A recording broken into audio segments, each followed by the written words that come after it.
청년들과 인사 나누겠습니다. 참 잘 오셨습니다.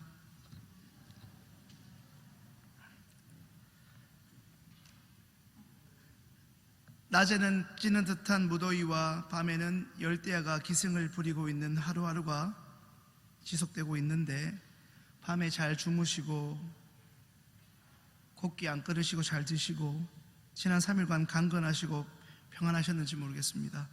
옆에 계신 분들과 한 번 더 인사 나누겠습니다. 예수를 바르게 믿고 반듯하게 삽시다.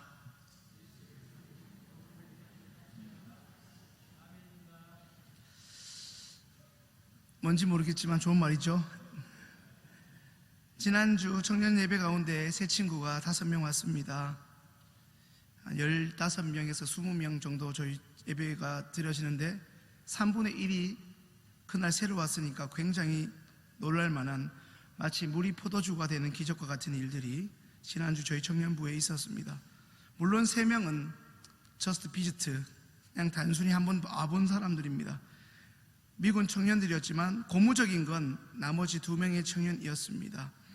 기존에 저희 청년이, 이름을 밝힐 수 없지만 그 2 청년이 교회 한번 나와보라고 이야기해서 오게 된 친구가 2인데, 한 사람은 이전에 저희 교회 청소년부에 나왔던 친구이고, 또 한 청년은 우리 교회에 있는 그 청년의 얼굴도 볼 겸, 그리고 이번 기회에 교회도 한번 나와 볼 겸 겸사겸사 강서구에서 이 평택까지 달려온 친구입니다.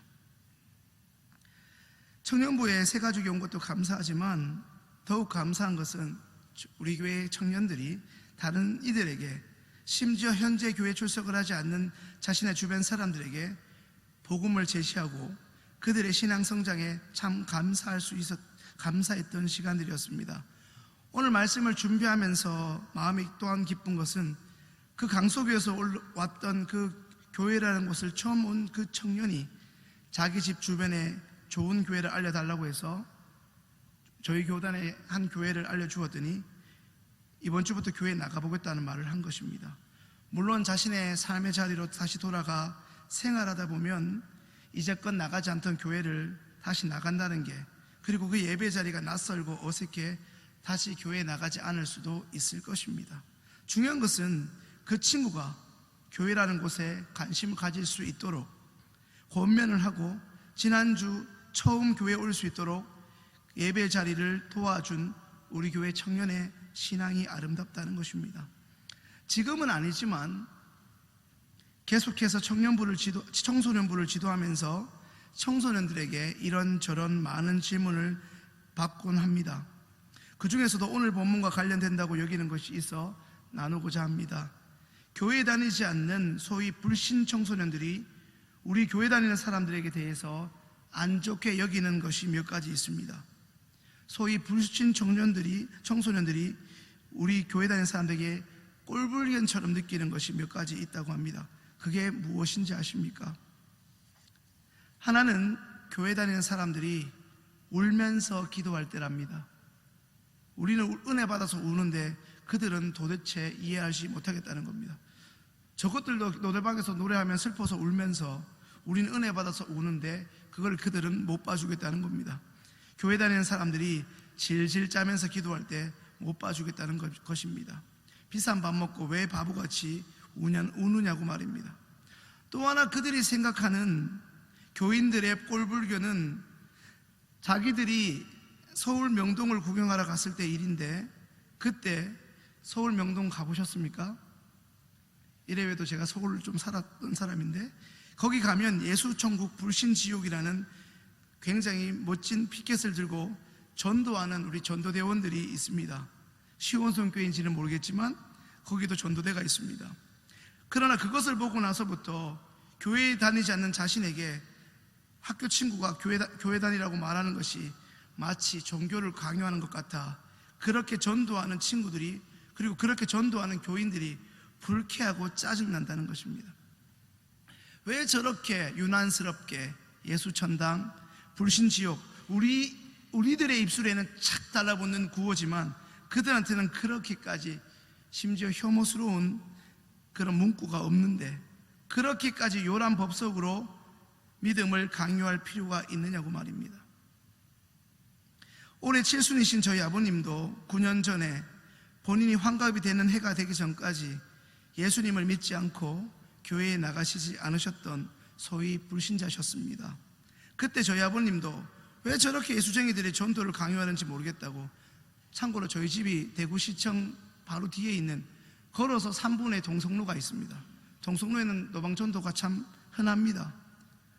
그렇게 예수 믿는 것들이 전도를 강요하는지 모르겠다고 동성로만 나갔다 오시면 혀를 차시며 마치 두 손 두 발을 듯한 모습을 제게 보이곤 하셨지만, 그 이후에 하나님의 전적인 은혜로 교회에 나가게 되시고 예수님을 믿고 예수님을 영접하시고 이제 집사 직분을 받아 매주 교회에 나가시게 되면서, 저렇게까지 전도하지 않으면, 전도하는 사람이 없으면 누가 나처럼 예수를 믿고 교회에 나올 수 있느냐 말씀하시며 전혀 이전과 다른 반응을 하시는 것을 보게 됩니다.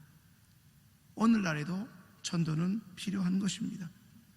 계속 이어지는 그 청소년들과의 대화에서 작은 희망 하나를 발견할 수 있었는데, 그것은 서울 명동에서 노방전도를 하는 전도자들에게는 일종의 불쾌감을 가졌던, 그리고 교회에 대해서 일종의 거부감을 노골적으로 표시하던 그 친구가 바로 자신의 옆에 있었던 제가 지도하던 우리 중고등부 친구들에게는 이렇게 이야기했다고 합니다. 너는 내가 그동안 만난 교회 다니는 예수쟁이들하고는 뭔가 다른 것 같아. 그래서 오늘 내가 교회 나온 거야. 그 말을 듣고 얼마나 감동이 되고 감사한지 모릅니다. 많은 교회 다니는 사람들이 그 교회 안 다니는 친구에게 실망감을 주었지만, 그 한 명, 바로 자기 반 친구인 조이교회 친구가 그 친구에게 감동을 주었다는 것입니다. 이렇게 빛이 되는 사람, 소금의 역할을 하는 사람 한 명만 그들의 주변에 있다면 세상은 아직도 살만한 것 같습니다. 모태신앙이지만은 매주 주일마다 말 그대로 억지로 저게 나오는 건지 예배를 참는 건지, 그렇게 교회 나오는 청소년과 청년들을 바라볼 때마다 다음 세대가 시간이 갈수록 교회에서 점점 보이지 않고 있는 이때, 방금 말씀드린 그들처럼 누군가에게 전도할 마음을 가진 그런 청소년과 설교 서두에 말씀드린 우리 교회의 멋진 청년들이 있어 얼마나 감사한지 모릅니다. 방금 말씀드린 불신 청소년들을 포함한 넌 크리스찬들에게, 저를 포함한 오늘 이 자리에 계신 예수 믿는 우리들이 요즘 가장 많이 듣게 되는 말이 기독교라는 단어이고, 그들이 우리에게 말하는 비아냥이자 조소 섞인 한 문장이 있다면 그것은 너 교회 다니냐? 라는 것입니다. 너 교회 다니냐? 좀 더 강하게 이야기해보자면 너 아직도 교회 같은 데를 나가냐라는 것입니다. 심지어 우연히 한 번씩 대구에 가게 되면 초등학교 동창이 너 아직도 교회 믿냐? 아직 신학이 아직 정렬이 안 됐죠. 교회를 믿는다고 얘기합니다. 언뜻 보면 이 말은 교회 다니는 우리들에 대해 호기심과 신앙에 관한 궁금증을 말하는 것 같지만, 자세히 그 속내를 들여다보면 현실이 그렇지 않다는 것을 이내 알게 됩니다. 너 교회 다니냐? 아직도 너 교회 다녀? 이 말은 일종의 비아냥입니다. 이 말은 종교적 호기심이 아니라 일종의 멸시와 조롱이 된 것은 사실상 어제 오늘만의 일이 아닙니다. 오늘 이 자리에서 지금 말씀을 듣고 계신 여러분들의 인생의 황금기이자 신앙의 전성기였던 그때를 한번 떠올려 보십시오. 한국교회가 한참 부흥되었던 70년대, 80년대, 그때 기독교에 대한 이미지나 호감도에 관한 이런 이야기가 있었습니다.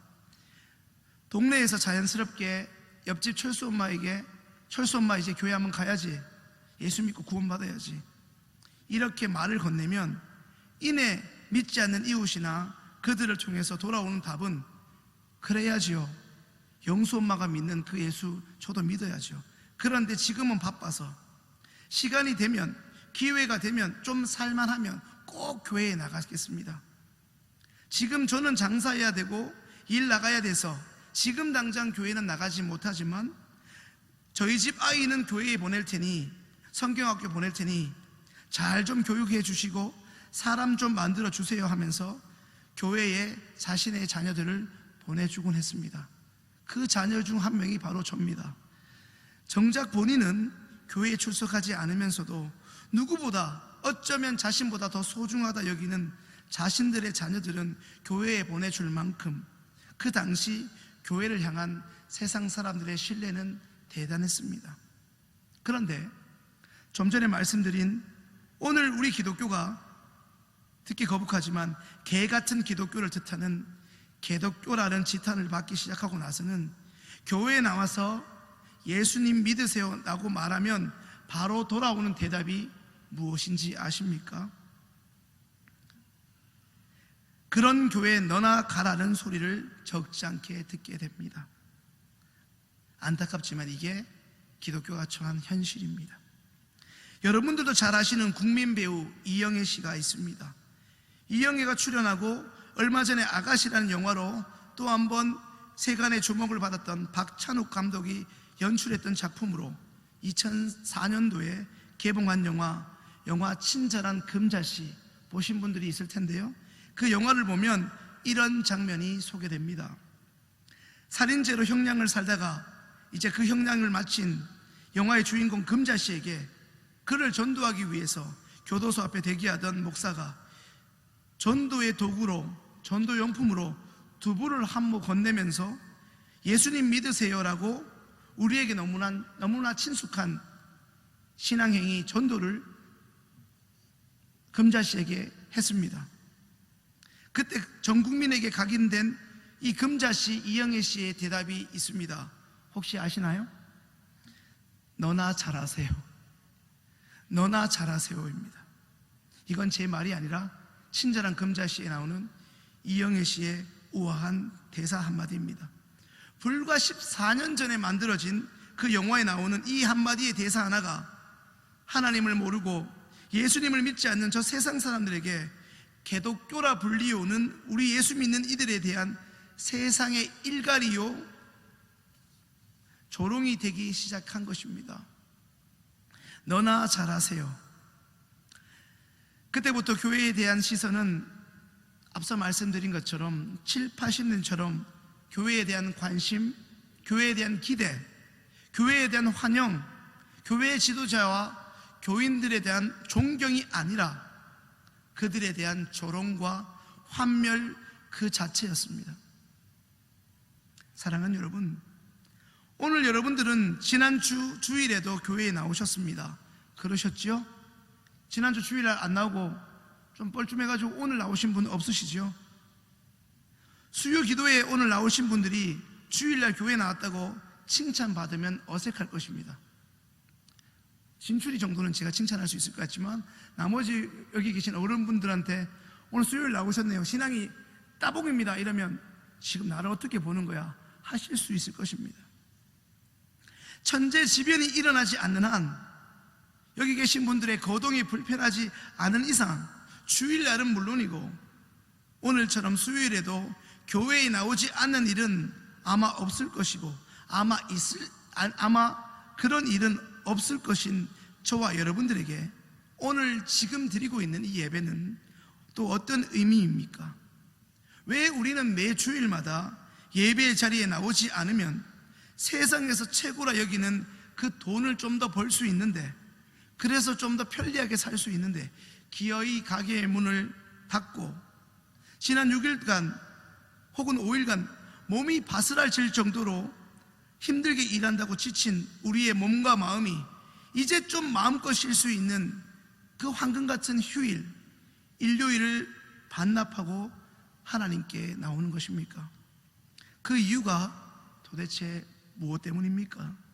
왜 우리는 오늘도 하나님을 모르는 저 세상 사람들이 볼 때 억척스러울 정도로 이 자리에 나와 때로는 너무나 기계적이고 때로는 너무나 수고스럽게 예배를 드리고 있는 것입니까?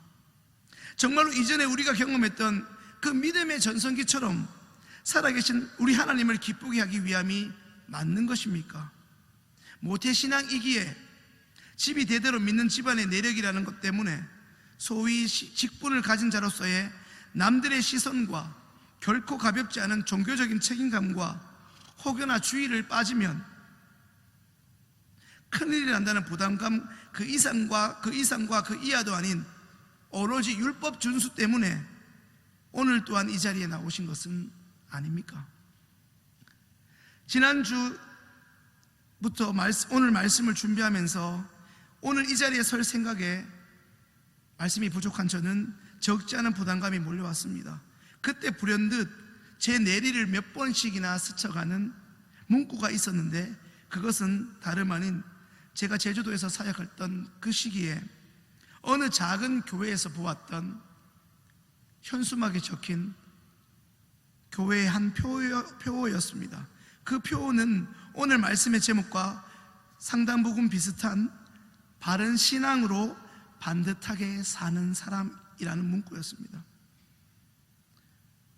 적지 않은 교회를 그동안 방문해 왔고 그 교회의 연간 주제 및 표어를 눈으로 수없이 보아왔지만 참 이쁜 현수막도 많고, 참 이쁜 현수막에 감동적이고 기발하고 의미 있는 문구들이 참 많았지만, 그렇지만 이제껏 보았던 수많은 교회의 주제와 표어가 적힌 현수막을 보았지만 전혀 기대하지 않았던 작은 교회에서, 그것도 수련의 주제 하나, 수련의 표어 하나 적으려고 몇 달 동안 기도하면서 준비했던 중고등부, 청소년부, 청년부 수련의 주제와 표어보다 우도교회라는 작은 교회의 표 하나가 제게는 신선한 충격을 넘어 하나님의 강력한 도전으로 다가오게 되었습니다.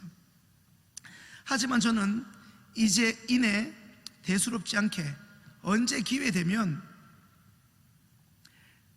그 본문으로, 그 제목으로 설교 한번 해야지 막연하게 마음먹고 오늘 이 자리에 서기까지 까맣게 잊고 지내왔습니다.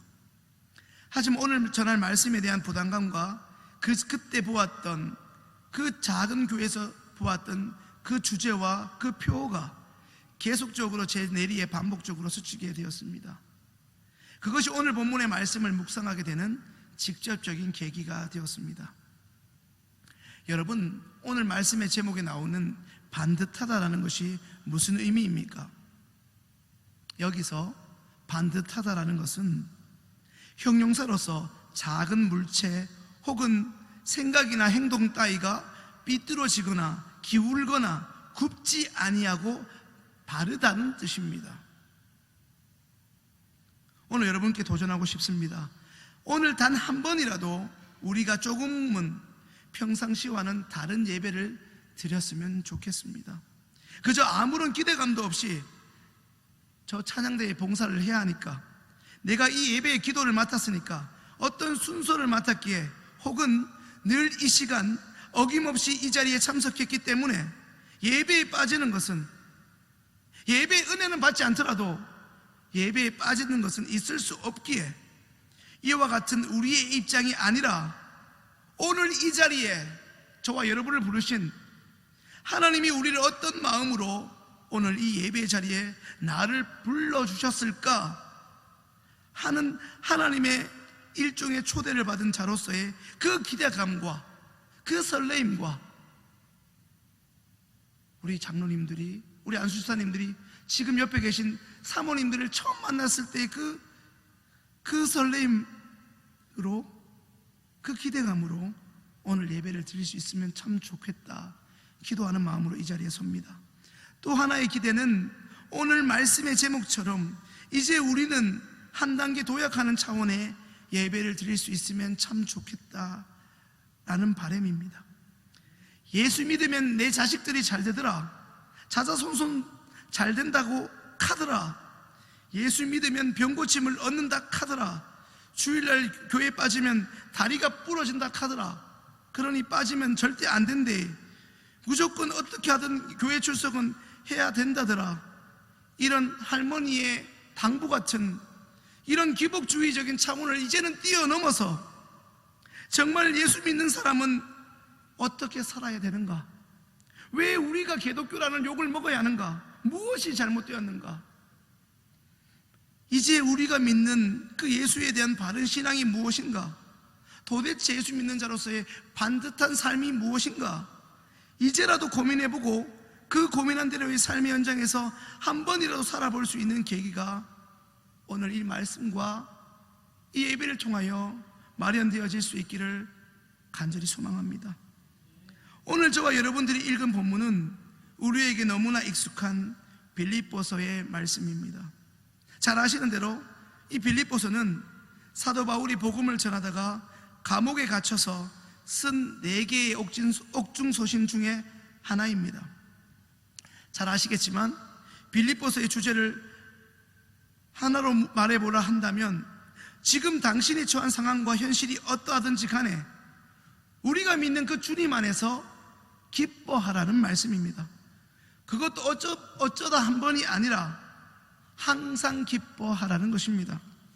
여러분이라면 복음을 전하다가 자식이 잘 된 것도 아니고 사업이 술술 잘 풀리는 것도 더더군다나 아니고 평생 자신을 괴롭히던 그 지긋지긋한 질병이 낫기는커녕 예수님 믿으라는 복음 전하다가 도리어 감옥살이를 한다면 미치지 않고서야 맨정신에 이 바울처럼 사람들에게 주님 안에서 예수 그리스도로 인하여 기뻐하십시오 라고 담대히 외칠 수 있겠습니까? 그런데 바울이 전한 예수님은 액면가 그대로 진리 그 자체였습니다. 세상의 그 누구보다 열정적이고 말씀으로 열심히 살아왔던 그 바울의 인생이었지만 오히려 예수님을 만난 이후에 그의 삶이 놀랍도록 변화되었습니다. 더 이상 이전처럼 명예를 얻을 수도 없고 그를 추종하는 사람도 없고 오히려 예수님을 알고 그분을 믿고 더 나아가 그분을 전하는 삶을 살게 되면서부터 오히려 아이러니하게도 그의 인생에 남게 된 것은 어찌 보면 저 세상 사람들이 결코 이해할 수 없는, 죽었다 깨어나도 이해할 수 없는 고난뿐이었습니다. 고난이 훈장이 된 삶이었습니다. 하지만 그런 그에게 그 고난은 세상에 줄 수 없는 행복이었고 기쁨 그 자체였습니다. 오죽하였으면 사도 바울은 이 빌립보서를 마무리하는 마지막 4장에서 이렇게 강력하게 외칩니다. 모든 상황에 처할 줄 아는 일체의 비결을 우리 예수님으로부터 배웠다고 자랑하고 있습니다. 도대체 바울이 자랑하는 그 예수님은 누구입니까? 여러분에게 그 예수님은 누구입니까? 잘 안다고 여기는 그 예수님은 누구입니까? 사도 바울은 빌립보서를 통하여 그대로 살기만 하면 이 세상 사람들이 깜짝 놀랄 만한 변화의 책, 삶의 지침인 하나님의 말씀을 빌립보서에 참 많이 기록하였습니다. 내가 살든지 죽든지 내 몸에서 오직 그리스도가 존귀하게 되려 하려 하나니 이제 내가 사는 것은 그리스도니 죽는 것도 유익함이라. 오직 너희는 그리스도의 복음에 합당하게 생활하라. 너희 안에 이 마음을 품으라. 곧 그리스도의 마음이니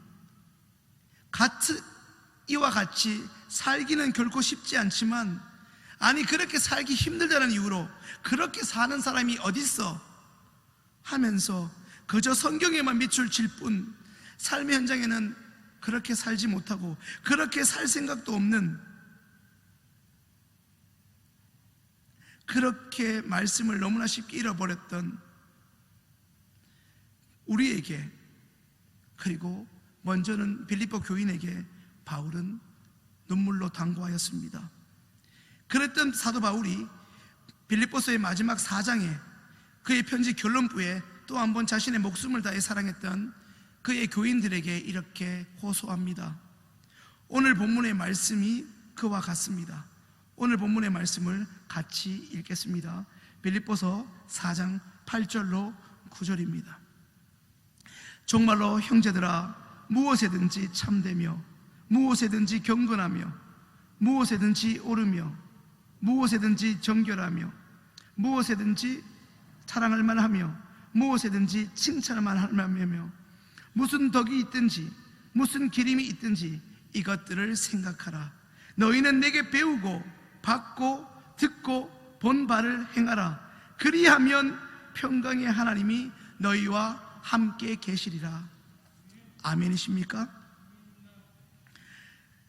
끝으로라고 시작되는 오늘 본문 8절과 9절은 빌립보 교회 성도들이 앞으로 신앙생활을 계속해 나갈 때 무엇을 생각해야 하는지, 무엇을 행해야 하는지 비교적 자세하게 열거하면서 그런 그들에게 평강의 하나님께서 그들과 반드시 함께 하실 것이라는 약속으로 마무리되고 있습니다. 먼저 오늘 본문 8절에서는 예수님을 믿는 우리 성도들이 이제 어떻게 생각해야 하는지, 어떤 생각으로 살아가야 하는지, 다시 말해 무엇을 생각하면서 살아가야 하는지, 거기에 따르는 6가지 덕목 혹은 지침이 제시되어 있으며, 또한 마지막 9절에는 우리가 무엇을 행해야 하는지 4가지로 제시하고 있습니다. 먼저 꼭 다루고 넘어가야 할 것은 오늘 본문의 끝으로는 예수님이 다시 오실 그 끝을 말하는 종말이 아니라 빌립보서 4장 1절에서 말하고 있는 것처럼 이와 같이 주 안에서 굳게 서라는 그의 권면이 구체적인 내용 중에서 이제 마지막이라는 것입니다. 바울은 먼저 8절을 통해서 생각하라는 단어를 사용합니다. 바울은 여기서 이것들을 생각하라고 말하면서 오늘날 우리 예수 믿는 사람들이 우리의 삶의 현장에서 반드시 지키고 행해야 할 6가지 덕목을 이야기합니다. 바울이 말하는 참됨이란 존중할 만한 가치가 있는 것을, 위엄이 있는 것을 말합니다. 또한 경건함이란 도덕적으로 순결한 것을 뜻합니다. 또한 여기서 옳음은 정의로운 판단을 의미합니다. 또한 여기서 정결함은 도덕적으로 순전하며 훼손되지 않는 상태를, 사랑받을 만함이란 수용할 만큼 사랑스러운 이란 의미를, 여기서 칭찬받을 만함이란 건전한 그리고 매력적인 호소력이 있다는 의미입니다. 그런데 중요한 것은 바울이 언급하고 있는 이 6가지의 덕목이 사전에서만 찾아볼 수 있는 용어가 아니라 우리의 삶의 현장에서 결코 불가능한 것이 아니라 가능하다라는 전제 하에서 바울이 이야기하고 있다는 것입니다. 우리가 그렇게 살 생각이 없어서이지, 살 생각만 있다면, 희생으로 결단만 한다면 능히 우리도 할 수 있다는 것입니다. 여러분, 갈라디아에서 말하는 성령의 열매가 모두 몇 가지인지 아십니까? 9가지죠. 9가지가 무엇입니까? 사이, 화호, 자양충, 온졸입니다. 지금 말씀을 듣고 계시는 분 가운데 성령의 9가지 열매를 모르시는 분은 사실 없을 것입니다. 그러나 그 9가지를 몰라서 안 지키고 열매를 맺지 못하는 것이 아니라는 사실입니다. 바울은 본문 8절을 통하여 강조합니다. 모든 그리스도인이라 함은 참되어야 하고 경건해야 하며 옳아야 하고 정결해야 하고 사랑받을 만해야 하고 칭찬받을 만해야 한다는 것입니다. 쉽게 말씀드리면 예수를 믿는다고 말한다면 그리하여 하나님께 매주 예배 드리러 나오는 적어도 이 수요일날 참석하신 시원성 교회의 성도들 정도 된다면 삶의 모습이 믿지 않는 사람들과는 차별화된 무엇이 있어야 한다는 뜻입니다. 바울은 8절에서 이 6가지 덕목을 생각하라 명령용으로 이야기하는데, 이것은 어쩌다 한번 기분 좋을 때, 어쩌다 한번 은혜 받았다 해서 그때 한번 하는, 그때 한번 하고 마는 일종의 일회성 경험을 이야기하는 것이 아니라 지속적이고 반복적인 행위를 지금 촉구하고 있는 것이며, 너의 역량을 여기에 총집중하여 쏟아부으라는 의미입니다. 바울은 이어지는 9절의 말씀을 통해 이제 그것들을 너의 삶의 자리에서 실천해야 한다 강조합니다. 그것은 빌립보 교회의 성도들이 지금까지 선생 바울에게서 배우고 전해받고 들었고 실제로 본 것들을 가리킵니다. 바울이 행하라 말하는 이 동사는 그 자체가 지속적이고 반복적인 동작의 개념을 가집니다. 이것들을 생각하라 말씀한 8절부터 동일하게 계속적이고 반복적인 우리의 실천을 요구하고 있는 것입니다. 이제 오늘 본문의 말씀 두 구절을 정리해 보면 빌립보 교회는 지속적이고 탁월하고 칭찬 들을 만한 것에 온 에너지를 집중하여 신이 바울에게서 전해받고 배운 그 복음의 진리들을 실천해야 한다는 것입니다.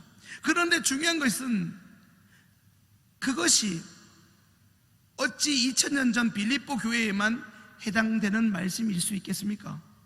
바로 오늘 이 자리에서 말씀을 듣고 계신 바로 시온성 교회 성도들, 바로 여러분들에게도 동일하게 해당되는 말씀이 아니겠습니까?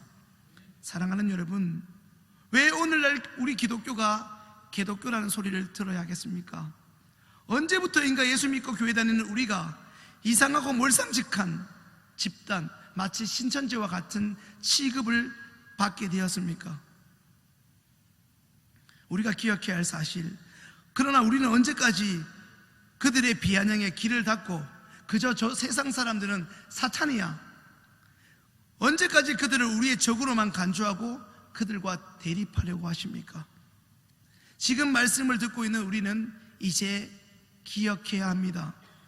이제 우리는 하나님을 모르는 우리의 이웃과 우리의 불신의 가족 혹은 그 누구가로부터 개독교라는 말을 듣게 되면 그들에게 인해 분노하고 그들에게 흥분하기보다는 우리가 그동안 그렇게 살지 못했던 것을 자복하고 애통하는 눈물을 흘릴 수 있어야 합니다. 우리가 도대체 삶의 현장에서 얼마나 예수 믿는 사람답게 그리스도인답게 살지 못하였으면 거룩하신 예수님의 이름이 이렇게까지 멸시와 조롱을 당했겠는가 생각하면서 말입니다. 오죽하였으면 로마서 2장의 말씀에 예수를 잘 믿는다고 하는 너희 때문에 저 세상에서 하나님의 이름이 이방인들 가운데 모독을 받는가라고 바울이 경고했겠습니까? 또한 오늘 이 한 번의 예배를 드리고 저기 저 예배당의 문을 나서실 때, 나서기 전에 우리는 결단해야만 합니다. 먼저는 오늘 말씀을 듣는 우리에게 부흥이 있게 해달라고 말입니다.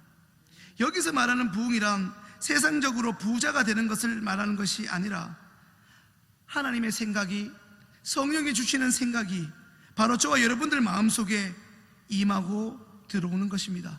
그 마음과 생각이 들어올 때 이제 순종해야 되는구나, 이제는 결단하고 돌이켜야 되는구나, 그런 마음을 먹는 것입니다. 그렇게 살기로 결단하는 것입니다. 그렇게 부흥을 경험한 자들이 이 예배당에 많아져야 하고, 그런 사람들로 우리 교회가 진정한 부흥을 경험해야만 하는 것입니다. 사랑하는 여러분, 진심으로 묻습니다. 여러분들은 누구입니까? 종교인입니까? 아니면 바른 신앙을 가지고 반듯하게 삶을 살아가는 진정한 그리스도인입니까? 이 세상에서 가장 불쌍하고 불행한 사람이 누구인지 아십니까? 매주 예배를 드리면서도 정작 하나님을 만나지도 못하고 그 하나님이 누구인지도 못하고, 그러니 그 하나님을 누리지도 못한 채 예배를 드리면서도 기쁨을 누려본 적 없고 그저 종교생활만 하다가, 종교 활동만 하다가 세상을 떠나는 신앙생활을 하는 우리들입니다. 그런 사람이 바른 신앙을 소유하고 거듭났다는 증거가 있습니다. 그것은 그 사람의 자아와 세상으로 향하던 그 사람의 삶의 저울이 어느 순간 하나님의 은혜로 인하여 하나님으로 확 기울어지고 인생의 주된 결정을 이제 하나님 중심으로 하게 되고 하나님을 전하는 쪽으로 그의 인생이 바뀌게 되는 것입니다. 이제 그 사람이 주인이 자신이 아니라 하나님임을 인정하게 된 것입니다. 사랑하는 여러분, 바른 신앙을 가진 사람은 믿는 것이 아멘이라고 말하는 그 입술이 이제 입술에서 삶의 자리로 이어지고 연결되는 사람입니다. 그런 사람의 삶은 살아계신 하나님을 생생하게 보여주는 현장이 됩니다. 주 안에서 진심으로 사랑하는 여러분께 간곡히 권면합니다. 실제적인 실천이나 변화가 없는 그저 썬데이 크리스찬이 아니라 우리는 때와 장소, 환경과 상황을 불문하고 항상 그리스도인다워야 하는 존재들입니다. 흔히 말하는 카멜레온처럼 여기서 다르고 저기서 다른 교회용과 세상용이 따로 있는 전혀 다른 이원론적인 처세술에 능한 사람들이 아닌 그런 처세술이 예수를 믿는 우리에게는 있을 수도 없고 있어서도 안 되는 것입니다. 하나님은 우리의 억지로 매주 1시간을 참아내는 이와 같은 종교적인 행위로서 예배를 드리는 자가 아닌 하나님을 진정으로 사랑하여 삶을 사는 우리의 살아있는 믿음을 기뻐하십니다. 사랑하는 여러분, 이제 더 이상 머리로는 잘 알고 있지만 실천이 힘들다는 말을 이제 그만 내려놓으시고 이제껏 교회에서 예배를 통해서 목사님을 통해 들은 그 말씀대로, 그리고 성경학교에서 성경 공부를 통해 배운 대로, 그리고 지금껏 여러분들이 잘 알고 있는 그것들을 오늘 본문의 바울이 빌립보 교인들에게 간곡한 당부처럼 여러분들의 삶의 현장에서 행할 수 있게 되기를 간절히 소망합니다. 오늘 본문의 바울의 마지막 권면이자 축복의 인사를 저도 여러분들께 전하고 싶습니다. 오늘부터 새롭게 바른 신앙으로 삶의 자리에서 반듯하게 살겠다고 결단하고 그 결심을 실천으로 옮기겠다고 결심하시는 여러분들에게 여러분의 삶의 현장에 하나님의 평강이 가득하시기를 소망합니다. 기도드리겠습니다. 하나님의 은혜 가운데 오늘 이 자리에 섭니다. 예배에 익숙한 자들이 아니라, 이 교회에 익숙한 자가 아니라 말씀대로 살아가는 데 익숙하고, 적어도 오늘 이 자리에 계신 분들에게서는 기독교라고 비아냥되는 주변의 사람들이 한 사람도 없을 만큼 우리의 전 존재가, 우리의 입술이, 우리의 삶이, 우리의 삶의 현장에서의 우리의 모습이 예수님을 연상하고 우리를 통하여 예수를 보게 되고 예수에 대해 관심을 가지게 되는, 그리하여 예수를 믿게 되는, 예수께로 돌아오게 되는 사람들이 이전보다 더 많아지는 복음의 역사와 성령의 역사가 충만한 우리의 삶의 자리가 되게 역사하여 주옵소서. 오늘 이 자리를 통하여 말씀대로 깨닫고 말씀대로 돌이키는 회심의 역사와 돌이킴의 역사가 간절히 있게 되기를 소망하며, 결단하며 결심한 것이 삶의 현장에 옮겨지는 은혜가 또한 있게 하여 주옵소서. 감사하며 존귀하신 예수님의 이름으로 기도합니다. 아멘. 교회 소식 전하겠습니다.